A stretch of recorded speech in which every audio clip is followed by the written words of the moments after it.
నేను సుప్రీంకోర్టులో ఆర్డర్ తీసుకొచ్చి పార్లమెంట్లో కానీ వచ్చే సెషన్లో పెట్టకపోతే సుప్రీంకోర్టు డైరెక్షన్ ఏ విధంగా బెట్టింగ్ యాప్ల్లో ఏంటి, నిమిషా విషయంలో ఏంటి ఆర్డర్స్ తీసుకొచ్చాను నిన్న, అదే చట్టాన్ని తీసుకురావాలని నాకు పూర్తి నమ్మకం ఉంది. జ్యుడిషియరీ మీద నాకు పూర్తి నమ్మకం ఉంది. పార్లమెంట్ మెంబర్స్ ఆఫ్ పార్లమెంట్ మీద ఒకవేళ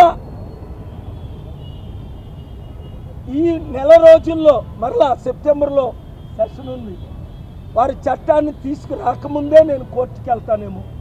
అప్పుడు నేను కృష్ణ గారిని, రేణుకాని నాతో పాటు కోర్టులోకి తీసుకెళ్తే కామారెడ్డి రైతుల కుటుంబాన్ని తీసుకెళ్ళినప్పుడు ఫిబ్రవరి 13, 2022లో ఎంత న్యాయం చేశారో అప్పుడు మన తెలంగాణ చీఫ్ జస్టిస్ బుయాన్ గారు